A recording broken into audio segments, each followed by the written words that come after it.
तो मुझे ये भी डर नहीं था कि अगर मेरे ऊपर ये लेग से मशीन गिर जाए तो मेरा क्या हाल हो। जो मुझे लोग बात कहते थे कि तेरे में एक चांटा मारूंगा तो गिर जाएगा, मुझ में इतनी हिम्मत नहीं थी कि भाई कैसे जवाब दूं मैं उसे। अस्सलाम वालेकुम वरहमतुल्लाहि वबरकातुहू। आज हमारे बहुत ही करीबी मेहमान अजीजम मोहम्मद अरबाज सल्लमहु तशरीफ ले आए हैं भाई। माशाअल्लाह माशाअल्लाह, मरहबा मरहबा।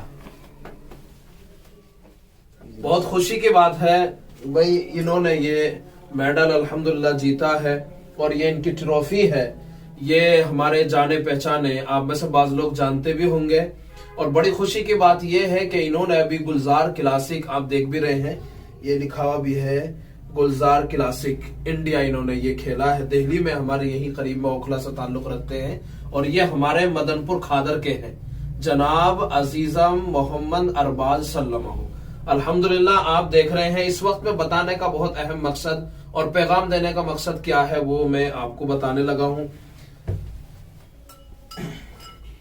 तो आप देख रहे हैं अरबाज भाई को, इन्होंने अभी अभी अल्हम्दुलिल्लाह कल ये गुलजार क्लासिक के अंदर गए और यहाँ इन्होंने अल्हम्दुलिल्लाह कंपटीशन जीता। ये बॉडी बिल्डिंग का इन्होंने कंपटीशन खेला था और यहाँ अल्हम्दुलिल्लाह इन्होंने सेकंड नंबर हासिल किया, यानी इनका दूसरा नंबर आया। और इससे पहले भी कई मर्तबा ये अल्हम्दुलिल्लाह खेल चुके हैं। मिस्टर इंडिया भी खेला है और मिस्टर एशिया भी खेला है और मिस्टर दिल्ली भी खेला है अल्हम्दुलिल्लाह। और भी इसके अलावा बहुत सारे इन्होंने अल्हम्दुलिल्लाह खेले हैं और बड़ी कामयाबी हासिल की है इन्होंने। इतनी बड़ी कामयाबी हासिल की है ऐसी हालत के अंदर। आपको इस वक्त में बताने का जो अहम मकसद है वो आपको एक मैसेज देना है। देखिए ये माजूरी की हालत के अंदर है, आप देख रहे हैं स्क्रीन के ऊपर किस तरीके से इन्होंने कंपटीशन कैसी हालत के अंदर लड़ा है, खेला है कंपटीशन। और ये एक मैसेज है मुझे और आपको देने के लिए कि ऐसे वक्त के अंदर, ऐसी कैफियत के अंदर इन्होंने इतना बड़ा कंपटीशन खेला है। मिस्टर एशिया खेलना कोई मजाक बात नहीं है, मिस्टर इंडिया खेलना कोई मजाक बात नहीं है। और अल्हम्दुलिल्लाह इन्होंने मिस्टर दिल्ली भी खेला है और अच्छी पोजीशन हासिल की है। अभी भी आपके सामने ये गुलजार क्लासिक अभी जो कल हुआ था हमारे यहाँ पर, परसों हुआ है ना, 27 में हुआ है अभी, जो अल्हम्दुलिल्लाह इन्होंने खेला है और उसमें बड़ी कामयाबी हासिल की है। ये मुलाकात के लिए है कि भी मुफ्ती साहब से मुलाकात की जाए, बारहा ये आते रहे हमारे पास में। और मैं मजीद दुआ करता हूं कि अल्लाह ताला मजीद तरक्कियात से नवाजे।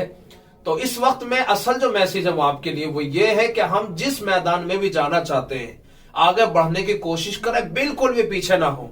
हमारे अंदर होता क्या है कि हम थोड़ा सा आगे बढ़ने की कोशिश करते हैं, लोग हमें टॉर्चर करना शुरू कर देते हैं, जी जनाब ये करेंगे ये करेंगे ये करेंगे, ऐसे करेंगे वैसे करेंगे, दुनिया भर की बातें करते हैं। हमें उन तमाम बातों को, उन तमाम लोगों को इग्नोर करना है जो हमें सपोर्ट करना नहीं चाहते, जो हमें इज्जत देना नहीं चाहते, जो हमें इग्नोर कर रहे हैं, जो हमारी बेइज्जती करना चाहते हैं। उन लोगों को बिल्कुल साइड में करें, किनारे लगाएं और अपनी मंजिल तक, जो तुम्हारा मकसद है वहां तक पहुंचने की कोशिश करें। और अपनी गाड़ी उस तरह से गुजारते हुए जाएं जैसे एक ड्राइवर जो खड्डे रास्ते में होते हैं, जो गड्ढे आते हैं रास्ते में, उन तमाम को साइड करता हुआ अपनी गाड़ी को मंजिल तक ले जाता है। इसलिए आपके लिए एक बहुत बड़ा मैसेज इसमें यह भी है कि भाई किसी भी मंजिल को पाने के लिए आपको कितनी भी कोशिश करनी पड़ जाए, उस मंजिल को हासिल करके रहें। अल्हम्दुलिल्लाह भाई ने बॉडी बिल्डिंग के अंदर अपना कैसा मकाम और कैसा करियर अल्हम्दुलिल्लाह इन्होंने अदा किया है। आपके सामने बारहा वीडियो हम लोग दिखा रहे हैं जिससे आप बखूबी उसका अंदाजा भी लगा सकते हैं। तो ये हमारे भाई हैं, जरा इनसे पूछ भी लेते हैं कि भाई किस तरह से आपने इसके अंदर अपना किरदार अदा किया है और कितनी मेहनत और जद्दोजहद के बाद में आपने यहां तक पहुंचे हैं। क्योंकि इसमें आप कटिंग देख रहे हैं, बॉडी में भी कटिंग देख रहे होंगे आप।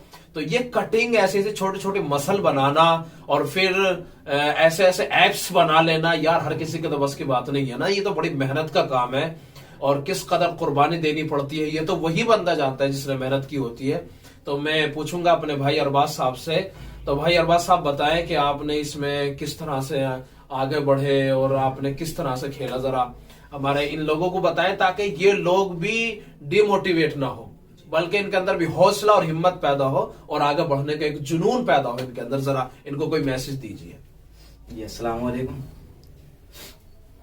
मेरी शुरुआत ऐसी हुई थी कि मतलब मैं अपने दोस्तों के साथ ऐसी अपनी कॉलोनी में जिम वर्कआउट करता था। तो मेरे सुहेल भाई हैं एक दोस्त, उनके साथ काफ़ी टाइम तक जिम ऐसे ही चलता रहा। तो एक दिन मैं जब न्यू जिम खुली थी, उसका नाम है फिटनेस प्लैनेट के नाम से जिम है। तो उस जिम में काफ़ी एक हफ्ता भर हो गया था मुझे। तो जब मैं लेग्स मार रहा था वर्कआउट लेग्स, तो उस टाइम मुझे ये नहीं पता था कि मतलब किस तरीके से किस पोजीशन पे मुझे मारना है, क्योंकि मुझे मेरे लेग्स में एक दिक्कत है। तो मुझे ये भी डर नहीं था कि अगर मेरे ऊपर ये लेग्स मशीन गिर जाए तो मेरा क्या हाल होता। तो उस टाइम मुझे नितिन भाई मिले। नितिन भाई ने मुझे मेरा बॉडी स्ट्रक्चर देखा, उन्होंने मुझे समझाया कि तुम अकेले लेग्स मत मारो, किसी को सपोर्ट करने के लिए बुलाओ। वहाँ से मेरी शुरुआत नितिन भाई से हुई, जो उन्होंने मुझे यहाँ तक इस मुकाम तक पहुँचाया। फिर उसके बाद उन्होंने मुझे इतना सहारा दिया कि मतलब मैं तेरे लिए इतना कुछ कर दूंगा कि मतलब तो कुछ बन जाएगा जी, कुछ बन किसी जाएगा। मैदान तक पहुंच किसी मैदान तक पहुंचा दूंगा, इतनी उम्मीद रखता हूँ तुझसे, इतनी मेहनत करता है तू। तो मैंने भी ठान ली थी कि इंशाल्लाह जरूर होगा। तो उन्होंने मुझ पे मेहनत करी, तो मैंने उनका रिजल्ट दिखाया मेहनत का। तो आज माशाल्लाह से यहाँ तक पहुँचा दिया उन्होंने मुझे। इंशाल्लाह आगे तक और मेरा एम है अच्छे से अच्छे बॉडी बिल्डर बनने का।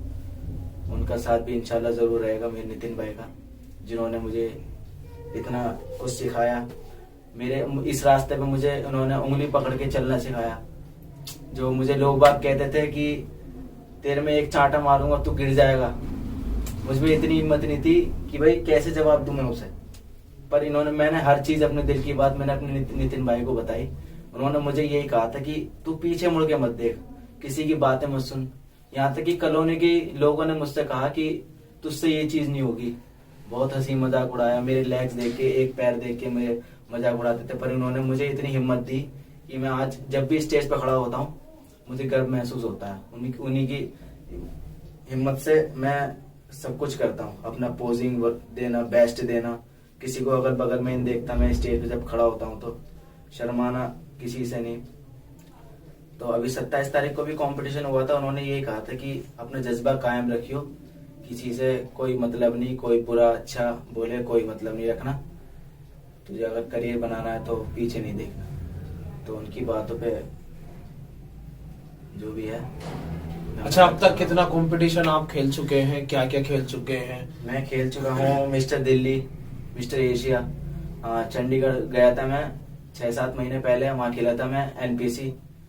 अभी मिस्टर इंडिया भी खेला, मिस्टर यूपी भी खेला था मैं, वहाँ पे मुझे गेस्ट प्राइज मिला था मुझे।